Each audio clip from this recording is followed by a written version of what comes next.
Peter screwed his face up and recoiled, casting me a perplexed expression. Mum thoughtfully furrowed her brow. I remember that on the news. It's in Ashford, isn't it? Why would the boys have to dress like girls? Peter quizzed as he nervously glanced down at his skirted lap. To stop them from being too boisterous in class. Mum suggested. I don't think they had to wear skirts but culotte shorts, she added. What are those? Peter asked. A skirt with legs. I informed him as Mum put a bacon and egg bun in front of each of us. They're horrible. Thanks, Mum. Thanks, Mum. Peter said. We tucked into our snacks and topped up our tea and chatted about this and that before Peter and I headed back to my room. I must say, Peter, you do seem quite comfortable. I said as I followed him up the stairs. I feel anything but comfortable, he claimed. You can't see up this, can you? He asked. No. I chuckled. We entered my room and the first thing that Peter said was, I guess I'll have to redo my lipstick. I grinned and told him that's what I mean about him seeming comfortable. You haven't even looked in the mirror yet, you know your lippy needs reapplying. Only because it was all over the rim of my cup, he claimed. You also smoothed your skirt beneath yourself when you sat, you kept your knees together and you walk quite well in those shoes.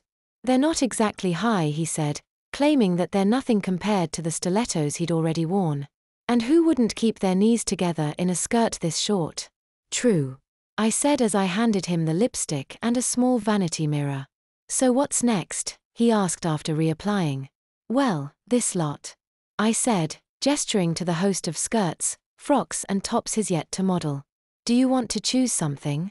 Now you choose, he replied. I wouldn't know where to start. I removed a floral dress with angel sleeves, a broad flouncy hem and an orange satin sash. Peter grimaced and said it was horrible. I know. I agreed.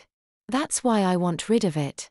I gave him a pair of thin nude tights to wear and apologized for making him wear such a horrendous frock. One of the downsides of being a girl is when your mum buys you something like that and you have to wear it. At least I'm getting paid, Peter said as he looked at himself. I quickly took 3 photographs, front, back and side, before giving him another frock. This isn't much better, he groaned. I agreed and told him it's best to get the worst out of the way sooner rather than later. I do appreciate you doing this for me. No worries, so long as no one finds out, he replied, biting his lip. I assured him they wouldn't. He donned frock after frock and I admired his fortitude. It can't be easy for a 14-year-old boy wearing his sister's cast-off clothes, but he's doing me a really big favor. I guess if he or Mum were capable of taking a decent photograph, it would have been me on the other side of the camera, but with so many clothes that I've no intention of ever wearing again, I'm kind of glad I'm not. I put him in a white long-sleeved skinny top with a boat collar and a powder blue dungaree dress. He looks down at himself and says at last, something normal instead of floral. Yeah, I used to love that dress, doesn't quite fit me anymore. I replied. Go and fetch your Converse. I advise. He pops to his room and returns wearing his own baseball shoes. You actually quite suit that. I tell him. I can imagine wearing it if I was a girl, he replied. Can I put this in your hair? I asked, presenting a powder blue Alice band with a small offset bow attached.